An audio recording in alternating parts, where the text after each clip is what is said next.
Hello again. Welcome to Swami Easy English Classes.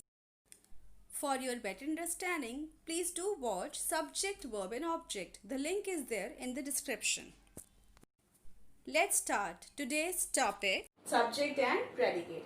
Subject तो आपको समझ में आ गया. अब इसको यहाँ पे हम थोड़ा डिटेल में पढ़ेंगे. ठीक है, देखो सब्जेक्ट आपको समझ में आया कि डूअर है. प्रेडिकेट वर्ब भी पढ़ाई थी ना. आंख बंद करके सेंटेंस में जहां से भी वर्ब शुरू हो रही है समझ लो वही प्रेडिकेट है. जैसे हम बोलते हैं शी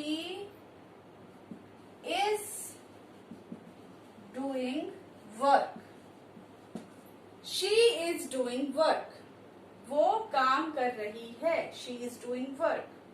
अब इसमें वो नॉट वाला जो रह गया था उसमें कंफ्यूज मत होना, वो मैं एक्सप्लेन करूंगी. ठीक है, वो मैं आपको अगली वीडियो में एक्सप्लेन कर दूंगी. इसमें इसलिए एक्सप्लेन नहीं कर रही हूँ कि आप कंफ्यूज ना हो जाओ. ठीक है, इसलिए उसको छोड़ दिया है अभी. She is doing work. वो काम कर रही है. अब इसमें शी आपको मालूम है सब्जेक्ट है, क्योंकि काम कौन कर रहा है, वो कर रही है, वो सब्जेक्ट है. इज डूइंग वर्क, ये पूरा क्या है, this is predicate. Predicate means जो ये बता रहा है कि सब्जेक्ट क्या कर रहा है. सब्जेक्ट क्या कर रहा है, सब्जेक्ट काम कर रही है. अभी हो सकता है यहाँ पे कुछ और लिखा होता है, डांस कर रही है, सो रही है, पढ़ रही है, टीवी देख रही है, कोई भी काम हो सकता था. ठीक, तो दिस यू अंडरस्टूड. अब इसमें समझने की बात क्या है कि ये जो सब्जेक्ट है इसके पार्ट्स हैं.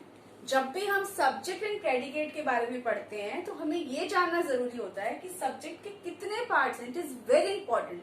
क्वेश्चन इस तरह के आते हैं. You have to pick that word कि वो वर्ड क्या है. अब वो वर्ड क्या है कि हमें पता चलेगा अभी. देखिए, अगर मैं लिखती हूं a tall boy is playing. If I write this, a tall boy is playing. आपको समझ में आ रहा है कि एक लड़का है जो कैसा है, लंबा है, गेम खेल रहा है. कितने लड़के हैं, how many boys are there, a is one.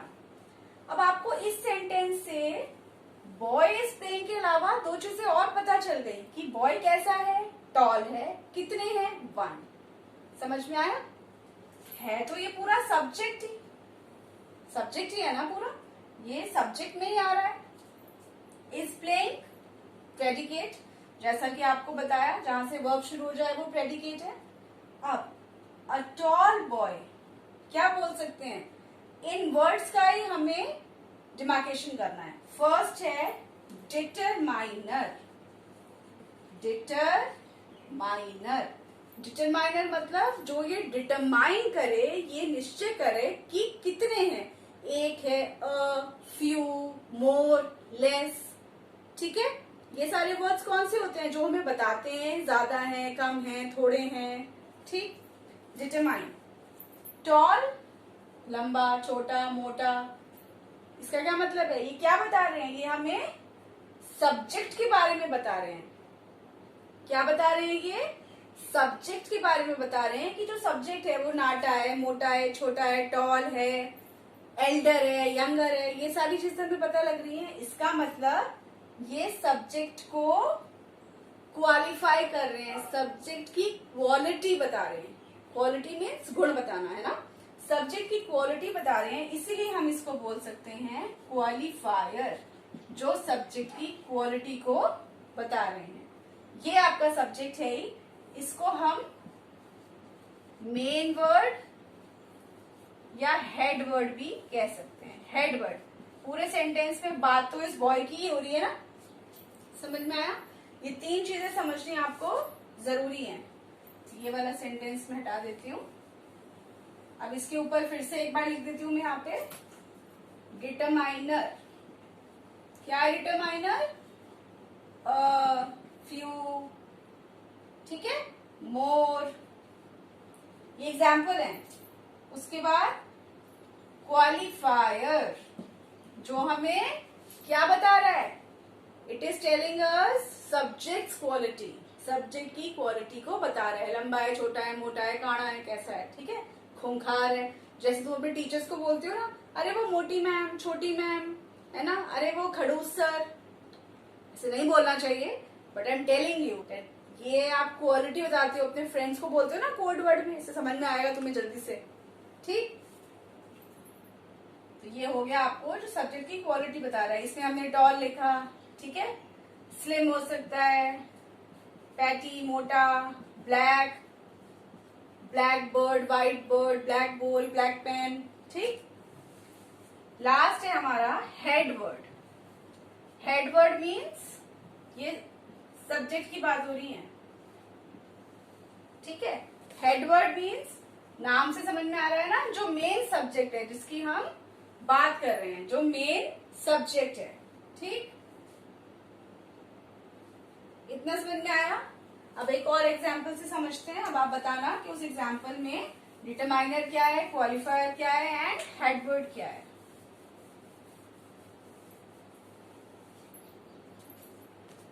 चलो क्या ले एग्जाम्पल हम ले सकते हैं, अपना एग्जाम्पल बताओ। मम्मी मार रही है, ये वाले एग्जाम्पल अच्छे लगते हैं मुझे। मम्मी पीट रही है, पापा पीट रहे हैं, मैं पढ़ नहीं रहा था इसलिए और पिटाई हो गई। चलो अब हम लिखते हैं few blue birds are singing. Few blue birds are singing. Few means थोड़ी सी बर्ड्स की बात हो रही है, थोड़ी सी बर्ड्स है, सारी बर्ड्स नहीं गा रही, थोड़ी सी बर्ड्स सिंग कर रही है, गा रही है। ब्लू, ब्लू क्या है, कलर है, किसका कलर है, बर्ड्स के बारे में बता रहा है कि कौन सी बर्ड्स गा रही है, ब्लू वाली बर्ड्स जो हैं वही गाना गा रही है, दे आर सिंगिंग।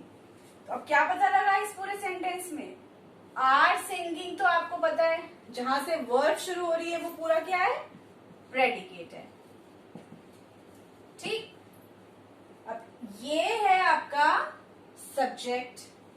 अब इसमें हमें फिर से क्या ढूंढना है, डिटरमाइनर, क्वालिफायर, हेड वर्ड। एक और चीज, नॉर्मली एंड मोस्टली ये जो तीनों वर्ड्स हैं ये इसी सीक्वेंस में आएंगे। सबसे पहले डिटरमाइनर आएगा, फिर क्वालिफायर एंड फिर हेड वर्ड, ठीक।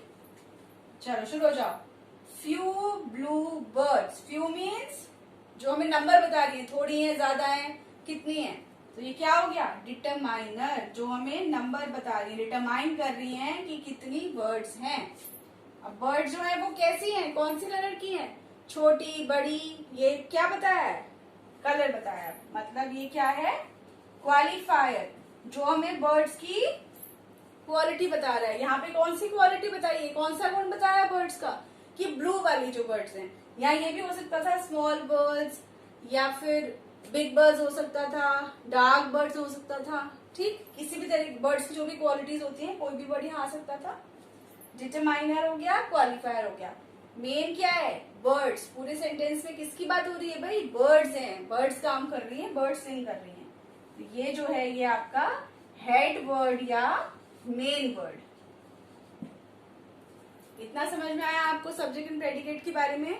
ये मैंने साथ में इसलिए बताया है क्योंकि हम जब भी पढ़ते हैं पार्ट्स ऑफ अ सेंटेंस, तो उसमें सबसे बेसिक चीज हमें ये पता होनी चाहिए that there is 3 parts basically, subject, verb and object, and then come subject and predicate. आपके कोर्स में जब भी आप पढ़ते हैं, बोर्ड एग्जाम्स के लिए मैं स्पेशली बता रही हूँ, तो ये टॉपिक जरूर होता है। और ये इस तरह से इतना इजी फॉर्म में नहीं भी आता, कई बार मोल्ड करके आता है, ठीक है। लेकिन अगर आपको बेसिक्स पता होंगे, if your concepts are clear, तो कैसा भी क्वेश्चन होगा you will be able to solve it, ठीक। अब ये हो गया, इतना समझ में आ गया। अब इसके अलावा सेंटेंस क्या होता है and how many types of sentences are there, please watch that video. वो भी बहुत इंपॉर्टेंट है क्योंकि उस तरह के क्वेश्चन तो एग्जाम में 2-2 मार्क्स के आते हैं। आपको नेगेटिव सेंटेंस दिया होगा, आपको उसको एक्सक्लेमेटरी बनाना होगा, इंट्रोगेटिव बनाना होगा, ठीक है। उसमें मैं आपको बताऊंगी कैसे करना है, वो टाइप्स के साथ साथ आपको चेंज करना भी बताऊंगी, ठीक है। एंड दूसरा आपको देखना है पार्ट्स ऑफ अ स्पीच, जिसमें कि नाउन, प्रोनाउन, एडजेक्टिव, एडवर्ब, ये सारी चीजें आपको पता होनी चाहिए। बेसिक क्लियर होंगे तभी आप एग्जाम में कैसा भी क्वेश्चन आया होगा मोल्ड करके, आप उसका आंसर इजीली दे पाएंगे। इतना आपको सबको समझ में आ गया? Okay, thank you. Listen guys, if there is only one word before the main word, यानी एक ही शब्द है अगर सब्जेक्ट से पहले, तो वो क्वालिफायर ही होगा. अगर दो शब्द सब्जेक्ट से पहले हैं, हेडवर्ड से पहले हैं, तो पहले वाला डिटरमाइनर एंड सेकंड वाला क्वालिफायर होगा. Okay, got it?